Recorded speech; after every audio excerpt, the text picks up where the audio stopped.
तो आइए students start करते हैं अपनी आज की क्लास, जिसमें हम आगे बढ़ाएंगे क्लास 8 मैथ्स का टॉपिक फैक्टराइजेशन। सो स्टूडेंट्स, जैसे कि आप जानते हैं फैक्टराइजेशन में हमने मोनोमियल और बाइनोमियल में से कॉमन फैक्टर निकालना सीख लिया है। सो आज की क्लास में मैं आपको एक नया टॉपिक कराने वाला हूं जो कि एक और लेवल आपको ऊपर ले जाएगा। सो स्टूडेंट्स, इस टॉपिक में हम बाइनोमियल को ही एक कॉमन फैक्टर मान के चलेंगे। सो अभी तक हम क्या कर रहे थे, मोनोमियल को कॉमन फैक्टर मान रहे थे, लेकिन अब हम बाइनोमियल को कॉमन फैक्टर मान के चलेंगे। सो स्टूडेंट्स, बहुत ध्यान से समझिएगा क्योंकि यहां से अब बहुत इंपॉर्टेंट क्वेश्चन शुरू हो रहे हैं।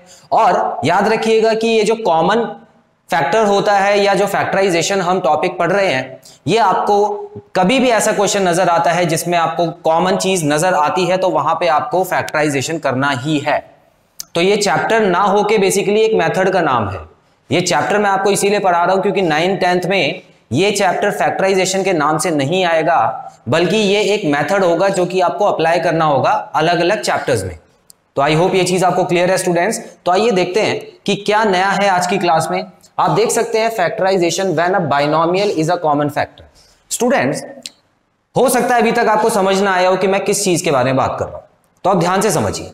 अभी तक स्टूडेंट्स हमने जितने भी क्वेश्चंस किए थे वो कुछ इस तरीके के थे। मान लेते हैं यहाँ पे 3x² हो गया, उसके बाद यहाँ पे 6xy हो गया, और यहाँ पे जो हम कॉमन निकालते थे स्टूडेंट्स, कॉमन क्या होता था, कॉमन जो भी हम निकालते थे वो एक मोनोमियल होता था।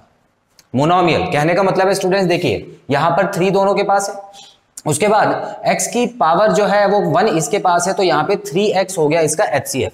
तो जो HCF होता था वो एक मोनोमियल होता था, बिल्कुल ठीक है। उसके बाद हम क्या करते थे स्टूडेंट्स, यहां पर हम देखते थे इसके पास क्या बचा हुआ है, तो 3 और 3 गया तो कुछ नहीं बचा, इसका मतलब x² में से x गया तो 1x बचा हुआ है, और यहां पर 6 में से 3 गया तो इसका मतलब डिवाइड होगा तो 2 बचेगा, x बाहर निकल चुका है और y बचेगा। इसी तरह से क्वेश्चन करते थे। तो ये तो हो गए लेवल 1 के क्वेश्चन, बड़े सिंपल क्वेश्चन थे। अब स्टूडेंट्स, जो क्वेश्चन हम करने वाले हैं उसमें आप देख सकते हैं यहां पर एक टर्म लिखी हुई है, उसके बाद प्लस का निशान है, और यहां पे एक टर्म लिखी हुई है। और इस टर्म्स में देखिए ये जो ब्रैकेट है दोनों के पास है, ब्रैकेट में जो दोनों संख्या है वो सेम है, तो इसका मतलब इस बार जो हम कॉमन निकाल सकते हैं, जो हम HCF निकालेंगे स्टूडेंट्स, वो ये पूरा का पूरा ब्रैकेट हम बाहर निकालने वाले हैं। इसका मतलब ये बाइनोमियल को ही हम बाहर निकाल के लिखेंगे, और उसके बाद जो इस टर्म के पास बच जाएगा वो यहां लिखेंगे, और इसके बाद जो यहां पे बच जाएगा वो सेकेंड बार में उसके पीछे आ जाएगा। तो आई होप ये आपको चीज क्लियर है। अब मैं करके दिखा रहा हूं, आपको समझ आएगा स्टूडेंट्स। सो जब भी आप ऐसा क्वेश्चंस देखें स्टूडेंट्स, तो आप इसको मल्टीप्लाई मत कीजिएगा। देखिए फैक्टराइजेशन अगर चैप्टर हम कर रहे हैं तो इसका मतलब है हमको काम को बढ़ाना नहीं है, कम करना है, ठीक है। फैक्टराइजेशन में आपने देखा है स्टूडेंट्स, देखिए ये बड़ा क्वेश्चन दिया था, हमने इसको छोटा कर दिया, समेट दिया। तो फैक्टराइज का मतलब होता है समेटना। अब देखिए अगर इसको बोला जाता है कि सिंप्लीफाई करो, सिंप्लीफाई करने का मतलब होता है स्टूडेंट्स कि आपको इसको पहले ब्रैकेट से मल्टीप्लाई करना होगा, उसके बाद इसको इन दोनों से मल्टीप्लाई करना होगा, उसके बाद आगे चलना होगा।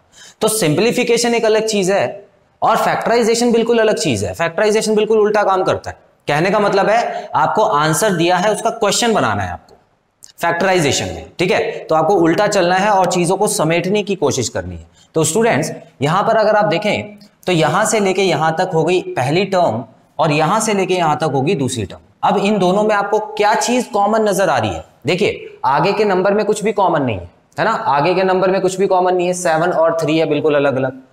हाँ, अगर आगे कोई ऐसा नंबर लिखा होता जिसमें कॉमन होता तो हम उसमें से भी कॉमन लेते, लेकिन अभी हमको जरूरत नहीं है, ठीक है। अभी हम बहुत सिंपल क्वेश्चन करने वाले हैं। तो स्टूडेंट्स यहां आप देख सकते हैं कि ये पूरा का पूरा ब्रैकेट यहां पर भी है और यही चीज यहां पर भी रिपीट हो रही है। तो मैं क्या करता हूं, दोनों टर्म में से ये वाला जो ब्रैकेट है वो निकाल के साइड में लिख लेता हूं, और वो भी मैं ब्रैकेट में लिखूंगा, ठीक है। 2x + 5 ये दोनों के पास है, तो ये लोग निकाल के रख लें। अब इसका HCF पहली बार हमने बाइनोमियल लिया है, ठीक है। बाइनोमियल मतलब 2 टर्म्स वाला, तो HCF इस बार बाइनोमियल आ रहा है स्टूडेंट्स। अब हम क्या करेंगे, कुछ नहीं, बाकी बस सेम करना है। इस पूरे नंबर में से अगर मैं इसको निकाल दूं स्टूडेंट्स तो क्या बचा, यहाँ पे 7 बचा। अब जाहिर सी बात है 7 आ गया यहाँ पे। उसके बाद मैं क्या करूंगा, ये प्लस का निशान लगाऊंगा। इस पूरे नंबर में से अगर मैंने ब्रैकेट निकाल दिया बाहर तो यहाँ पे 3 बचा। सो स्टूडेंट्स जो हमारा फाइनल आंसर आया वो क्या आया है, देखिए यहाँ पे 2x +5 लिखना है आपको, और उसके बाद इन दोनों को प्लस कर सकते हैं, इन दोनों को तो कर सकते हैं ना प्लस, तो इसका मतलब ये हो गया 10। तो ये आपका आंसर आ चुका है। बस इतना करना है आपको, ठीक है। तो आपने मोनोमियल का फैक्टराइजेशन कर लिया था, अब हम क्या कर रहे हैं, बाइनोमियल को HCF मान के फैक्टराइजेशन कर रहे हैं। इतना फर्क है स्टूडेंट्स। इतना और याद रखिएगा कि ये जो 10 पीछे लिखा हुआ है ये इसके साथ मल्टीप्लाई में है, ठीक है। अब देखिए दोनों के बीच में कोई साइन नहीं है ना, तो इसका मतलब मल्टीप्लाई में। आप इसको ऐसे भी लिख सकते हैं। कहने का मतलब है कभी कभी बुक्स में आप देखेंगे कि ऐसे आंसर दिया हुआ है तो ये दोनों एक ही चीज है ना, क्योंकि दोनों नंबरों में से किसी को भी पहले लिखो मल्टीप्लाई में तो आंसर तो सेम ही आता है। अब चाहे 2 को 3 से मल्टीप्लाई कर लो या 3 को 2 से मल्टीप्लाई कर लो, आना तो 6 ही है। तो स्टूडेंट्स यहां पर भी आप देख सकते हैं, इस ब्रैकेट को इससे मल्टीप्लाई कर दो या इसको इस ब्रैकेट से मल्टीप्लाई कर दो, सेम चीज है, तो उसमें कंफ्यूज मत होना, वो आगे पीछे चलता है। लेकिन हाँ, अगर इन दोनों के बीच में प्लस माइनस का साइन होता तो उसमें जरा सोच लेना कि क्या होना है, वो हम आगे करेंगे। सेकेंड पार्ट की तरफ बढ़ रहे हैं स्टूडेंट्स। यहां देखिए, यहां पे यहां से लेके ये एक टर्म हो गई और दूसरी टर्म कौन सी होगी स्टूडेंट्स, दूसरी टर्म यहां से लेके यहां तक होगी, ठीक है। अब क्या आपको कॉमन नजर आ रहा है, देखिए बाहर वाले में से तो कुछ कॉमन नहीं है, तो इसमें से तो हम लिखेंगे नहीं। ब्रैकेट में से कुछ कॉमन है, बिल्कुल, देखिए बिल्कुल सेम ब्रैकेट यहां पर है, तो मैं दोनों में से ये ब्रैकेट उठा के लिख देता हूं यहां पे। उसके बाद स्टूडेंट्स पहली टर्म में से अगर मैंने ब्रैकेट निकाल दिया तो क्या बचा, y बचा हुआ है, और उसके बाद यहां पे प्लस का निशान लगाया, इसमें से मैंने ब्रैकेट निकाल दिया तो यहां पे क्या बचा हुआ है, x बचा हुआ है। ये लीजिए आपका आंसर आ चुका है। बस इतना ही आंसर, और कुछ आपको खास मेहनत नहीं करनी। आगे बढ़ते हैं स्टूडेंट्स। यहां पर आप देखिए पार्ट थर्ड में भी मुझे नजर आ रहा है कि बाहर देखिए, बाहर वाले नंबरों में तो कुछ भी कॉमन नहीं है, लेकिन अंदर वाले नंबरों में मुझे कॉमन नजर आ रहा है, तो इसका मतलब ये पूरा का पूरा ब्रैकेट मैं कॉमन ले लूंगा। तो 2x + 3y आ गया बाहर, और दूसरा ब्रैकेट लगाइए। अब देखिए इस पूरे नंबर में से, इस पूरी टर्म में से, यहां से लेके यहां तक पूरी टर्म, ठीक है, इसमें से अगर मैं ये चीज निकाल देता हूं तो क्या बचा, 5a बचा हुआ है। उसके बाद माइनस की बारी आती है। अब इस पूरी टर्म में से मैं ये ब्रैकेट वाला निकाल देता हूं तो क्या बचा स्टूडेंट्स, 2b बचा हुआ है। तो इसका मतलब ये आपका आंसर आ चुका है। हाँ, अगर आप कॉमन लेने के बाद देखें कि कोई ब्रैकेट सॉल्व हो सकता है तो उसको कर दीजिएगा। जैसे कि यहां पे देखिए 7 + 3 प्लस हो रहा था, तो इसका मतलब मैंने यहां पे 10 लिख दिया। लेकिन यहां मैं क्या देख रहा हूं कि दोनों ही ब्रैकेट में ऐसे नंबर्स हैं जो कि लाइक नहीं है, ठीक है, तो मैं इसको छोड़ दूंगा। उसी तरह यहां पर भी आप देख सकते हैं, यहां पे x और y है, यहां पर a और b है, तो ये आगे सॉल्व नहीं हो सकते, तो आंसर आपका इतना ही आ गया। अब यहां पे मल्टीप्लाई मत करने लग जाना, कहने का मतलब है कहीं आप 2 को इन दोनों से मल्टीप्लाई कर दो, फिर 3 को इन दोनों से, आपका आंसर आ चुका है। फैक्टराइजेशन का मतलब क्या है स्टूडेंट्स, मैंने अभी आपको बताया कि आपको चीजों को समेटना है, ठीक है। जहां पर भी आपको मन करे कि बढ़ाना है तो समझ लेना वो स्टेप गलत है, ठीक है। अब देखिए क्या कर रहे हैं हम यहाँ पे, 2x को इन दोनों से अगर मल्टीप्लाई कर दे तो हम तो चीज को बढ़ा रहे हैं ना, सीधे सीधी चीज लिखी हुई है, आप मल्टीप्लाई करके क्यों उसको बढ़ाना चाहते हो। तो फैक्टराइजेशन चैप्टर जब तक आप पढ़ रहे हो तो इतना भूल जाओ कि आपको बढ़ाना है, चीज को हमेशा छोटा ही करना है। आई होप ये चीज क्लियर है। स्क्रीनशॉट लीजिए स्टूडेंट्स, फिर आगे बढ़ते हैं।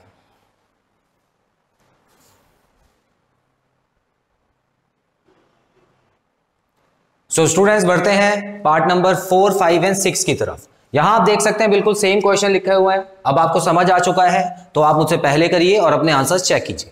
स्टूडेंट्स आप देख सकते हैं यहां से लेके यहां तक एक टर्म हो गई और यहां से लेके यहां तक दूसरी टर्म हो गई, जिसमें मुझे नजर आ रहा है जो ब्रैकेट वाला है वो दोनों ही बाइनोमियल जो है वो बिल्कुल सेम है।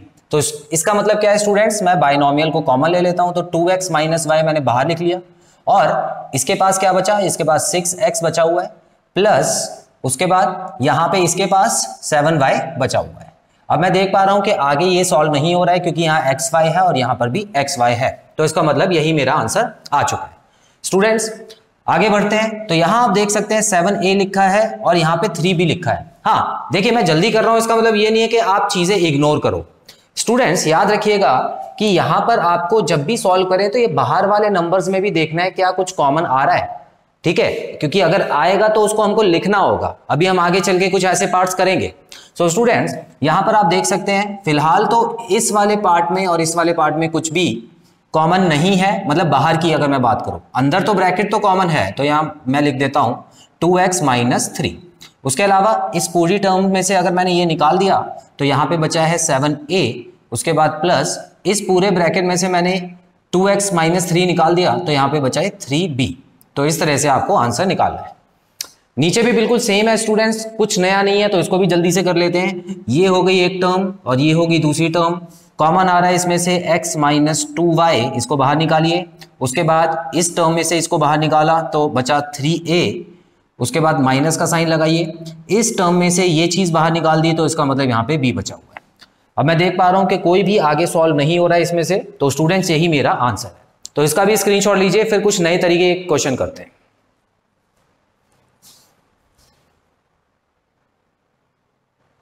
सो स्टूडेंट्स आगे बढ़ते हैं। अब देखिए 7th पार्ट में आप देख सकते हैं स्टूडेंट्स बिल्कुल सेम क्वेश्चन ही दिया है। ये हो गई पहली टर्म और ये हो गई दूसरी टर्म।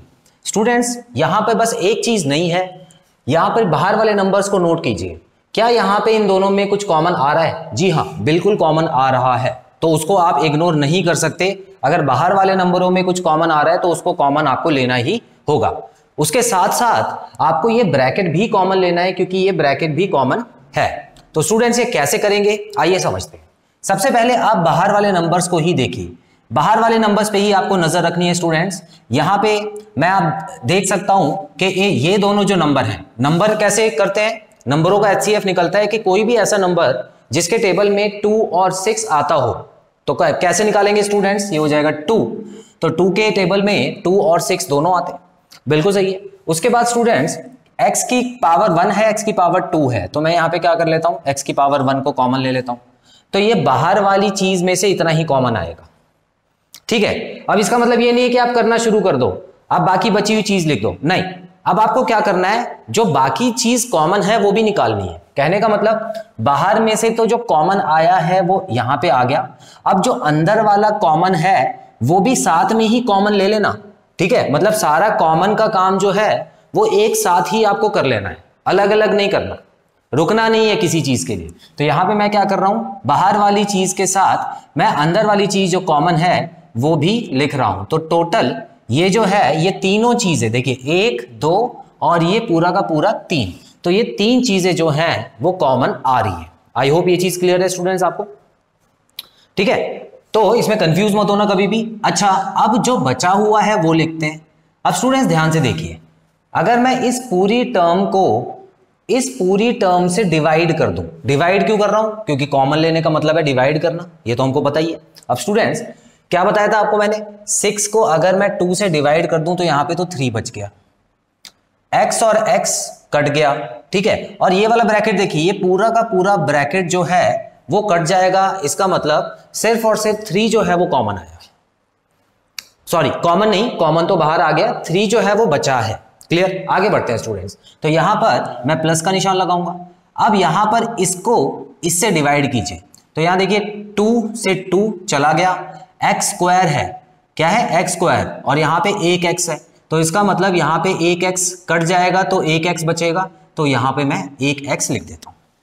क्लियर है। उसके बाद ये जो है ये पूरा का पूरा स्टूडेंट्स कॉमन आ चुका है बाहर, तो इसको भी लिखने की जरूरत नहीं है। तो जो मेरा आंसर आ गया है वो कुछ इस तरह का आएगा, 2x बाहर आ गया, 4y माइनस 3 यहां पे आ गया, उसके बाद जो बचा हुआ है 3 प्लस x वो यहां पे आ गया। अब यहां देख के तो आपको समझ आया होगा, आपको लग रहा होगा कि हमको हाँ बिल्कुल समझ आ गया है, लेकिन यहां पे आपको कंफ्यूजन कहां होगी स्टूडेंट्स, देखिए कंफ्यूजन हो सकती है कि आपने कोई भी साइन नहीं यूज किया है यहां, है ना, कोई भी साइन कहां यूज किया है, यहां पे प्लस माइनस, यहां पे आप कंफ्यूज हो जाओगे कि यहां पर ऊपर तो इतने सारे प्लस माइनस दे रखे हैं, आपने वहां पे ब्रैकेट के बीच में प्लस क्यों नहीं लगाया, माइनस क्यों नहीं लगाया। स्टूडेंट्स ध्यान से समझिए, अगर तो ये पूरा का पूरा HCF है, ये पूरा का पूरा HCF है, और HCF और जो बचा होता था उसके बीच में हम कहां कोई साइन लगाते थे, नहीं लगाते थे, हम तो सीधा सीधा HCF बाहर लिखते थे, उसके बाद ब्रैकेट शुरू करते थे, और उसके बाद जो चीज बची हुई है उस ब्रैकेट में लिख देते थे, ठीक है। तो यहां पर कोई भी साइन मत लगाना। एक बार और देखते हैं, अगला क्वेश्चन जब करेंगे तो आपको और अच्छे से समझ आएगा। तो ये वाला क्वेश्चन देखते हैं स्टूडेंट्स। देखिए बाहर एक नंबर है और यहां पर भी बाहर एक नंबर है, उसके अलावा अंदर और अंदर तो बिल्कुल सेम है, तो ये तो हम बाहर निकालेंगे ही, ये तो HCF आएगा ही, लेकिन साथ में पहले इन दोनों को देख लेते हैं कि इसमें से क्या HCF आ रहा है। तो यहां अगर हम देखें तो 7 के टेबल में ये दोनों नंबर आते हैं, तो मैं यहां पे 7 लिख देता हूं। उसके बाद अगर मैं x की बात करूं तो x की पावर 2 है और यहां पे x की पावर 1 है, तो इसका मतलब जिसके पास कम होती है हम वो लिख देते हैं। अच्छा y भी क्या मैं लिख सकता हूं? नहीं लिख सकता, क्योंकि y इसके पास तो है लेकिन इसके पास y नहीं है, तो मैं यहां पे कॉमन में y नहीं लिखूंगा। ठीक है, देखिए अभी मैंने क्या कर दिया, बाहर वाले नंबरों में से कॉमन तो निकाल दिया, HCF निकाल दिया। अब अंदर वाले नंबरों में से HCF निकाल लेते हैं। ठीक है, तो अंदर वाले नंबरों में से HCF कैसे निकालेंगे? बिल्कुल जो ब्रैकेट लिखा हुआ है वो एज इट इज उतार देंगे, बीच में कोई साइन नहीं आएगा, क्योंकि इन दोनों के बीच में कोई साइन नहीं आया था, तो अब इसके बीच में भी साइन नहीं आएगा। तो पूरा का पूरा HCF जो आपको निकालना है वो बिना साइन के निकालना है। इतना क्लियर है? अब स्टूडेंट्स यहां पे क्या बचा? अब पूरी की पूरी टर्म में से जो बचा होगा वो बची हुई चीज मैं यहां लिखने वाला हूं। ठीक है, तो आप यहां पे स्टेप भी बना सकते हैं। पहला स्टेप क्या किया? पहले वाले स्टेप में आप लिख लीजिएगा कि जो भी नंबर बाहर थे, है ना, बाहर वाले नंबरों का HCF है, तो यहां पे आप लिख सकते हो HCF ऑफ आउटर नंबर्स। ठीक है, ऑफ आउटर नंबर्स। उसके बाद ये जो है ये क्या है? HCF of inner number, HCF of inner numbers. और उसके बाद ये तीसरी चीज में क्या लिख रहे हैं स्टूडेंट्स? हम रिमेनिंग टर्म्स। ठीक है, रिमेनिंग टर्म जो भी बचा हुआ है ना वो तीसरे में लिखते हैं। तो इस तरह से आप इसको याद भी कर सकते हैं। आगे बढ़ते हैं स्टूडेंट्स। अब चलिए करना शुरू करते हैं। इस पूरे टर्म को देखिए, इसमें से मैं ये निकालने वाला हूं। ठीक है, कैसे निकालूंगा? देखिए 14 को 7 से डिवाइड कीजिए तो 2 बचा, x और x कट गया डिवाइड होने के बाद, लेकिन y यहां पे है, y यहां पे नहीं है, इसका मतलब y भी बचा हुआ है। अब स्टूडेंट्स बाहर वाला तो खत्म हो गया। अच्छा, अब इस पूरी टर्म के पास ये वाला ब्रैकेट और ये वाला ब्रैकेट भी था, तो ये भी बाहर आ चुका है, तो इसका मतलब अब ये भी लिखने की जरूरत नहीं है। तो जो बाहर आ चुका है उसको हम नहीं लिखते। आगे बढ़ेंगे तो यहां पे सिर्फ 2y बचा, उसके बाद ये प्लस का निशान आ गया स्टूडेंट्स। अब इस पूरी टर्म को देखिए, 7 और 7 तो चला गया, x की पावर 2 है, x 1 है, तो इसका मतलब ये माइनस हो जाएगा, पावर इसकी माइनस हो जाएगी तो x हो जाएगा। ये पूरा का पूरा ब्रैकेट इस पूरे के पूरे ब्रैकेट से कट जाएगा, मतलब ये भी लिखने की जरूरत नहीं है। तो स्टूडेंट्स जो हमारा अल्टीमेट आंसर आ चुका है वो आ गया है 7x 2x - 1 और ब्रैकेट में 2y + x। बस इतना ही आंसर है। ठीक है, पहली बार देख रहे हो सकता है कि कंफ्यूजन हो, कोई बात नहीं, आप इसको बार बार देखिए और खुद ट्राई करने की कोशिश कीजिए। अब जैसे कि अगला क्वेश्चन है, इसको आप खुद ट्राई कीजिए, उसके बाद जब मैं आंसर करूंगा तो आप चेक कीजिएगा। यहां पर आप देख सकते हैं स्टूडेंट्स, बाहर वाले नंबर्स की बात करें, सबसे पहले हम HCF निकालते हैं बाहर वाले नंबर्स का। तो 18 और 24 हमको पता है ये दोनों नंबर 6 के टेबल में आते हैं। 6 एक ऐसा सबसे बड़ा नंबर है जिनके टेबल में ये दोनों आते हैं। ठीक है, अब स्टूडेंट्स क्या अंदर भी कुछ कॉमन है? बिल्कुल कॉमन है, तो आप देख सकते हैं x - y भी तो कॉमन आ रहा है इन दोनों में से, तो ये तो पूरा का पूरा HCF निकाल दिया। ठीक है, उसके बाद अब मैं जो बचा हुआ है वो लिख देता हूं, यहाँ पे रिमेनिंग टर्म्स जो है वो लिखूंगा। अब स्टूडेंट्स इसको डिवाइड कीजिए। ठीक है, तो देखिए 18 और 6 को काटेंगे तो यहाँ तो 3 बचा, और ये पूरा नंबर ये से पूरे से कट गया है तो इसको लिखने की जरूरत नहीं है। उसके बाद माइनस का साइन लगाइए। 24 को अगर मैं 6 से काटता हूं तो यहां पे बचेगा 4, उसके बाद x - y और x - y को मैं काट दूंगा तो इसका मतलब ये कुछ नहीं बचेगा, तो यहां पे 3 बचा था, यहां पे 4 बचा हुआ है। अब इसको ब्रैकेट बंद कर दीजिए। अब क्या यहां पे और आगे सॉल्व हो सकता है? बिल्कुल हो सकता है, इसको हम सॉल्व कर सकते हैं। तो स्टूडेंट्स देखिए कैसे करेंगे, यहां पे हो जाएगा 6x - y, 3 में से 4 माइनस होगा तो क्या बचेगा? -1 बचेगा। अब इसको ऐसे भी नहीं छोड़ सकते क्योंकि -1 है, तो मैं क्या करता हूं, क्योंकि ये तीनों नंबर मल्टीप्लाई में है, देखिए तीनों नंबर मल्टीप्लाई में है, तो मैं इसका क्या करने वाला हूं स्टूडेंट्स, ये माइनस का साइन मैं सीधा ले आता हूं यहां पर, क्योंकि मल्टीप्लाई होने के बाद सीधा बाहर आ जाएगा और 6 जो है वो आ जाएगा उसके बाद, और यहां पे ब्रैकेट में क्या आ जाएगा? x - y आ जाएगा। ये 1 तो खत्म हो चुका क्योंकि ये 6 से मल्टीप्लाई हो गया। इस तरह से आप कर सकते हैं, लेकिन इसके आगे सॉल्व मत कीजिएगा, इतना ही आंसर आपका आ चुका है।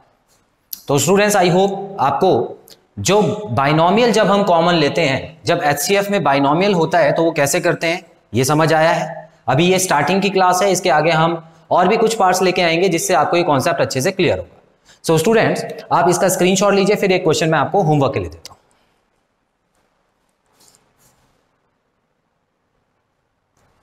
सो स्टूडेंट्स, आप देख सकते हैं पार्ट नंबर 10 मैंने होमवर्क के लिए लिख दिया है। इसको आप अच्छे से पढ़िए, समझिए, और जो भी आपका आंसर आता है कमेंट बॉक्स में मेंशन करके अपना आंसर चेक कराइए। सो स्टूडेंट्स, यहां पे खत्म होता है हमारा फैक्टराइजेशन का ये पार्ट। आई होप इस पार्ट में कराए गए सारे क्वेश्चंस आपको क्लियर हैं और कोई भी डाउट नहीं है। सो बहुत जल्द मिलते हैं अपने अगले पार्ट में। Till then students, take very good care of yourselves. Have a nice time. God bless you. Bye bye.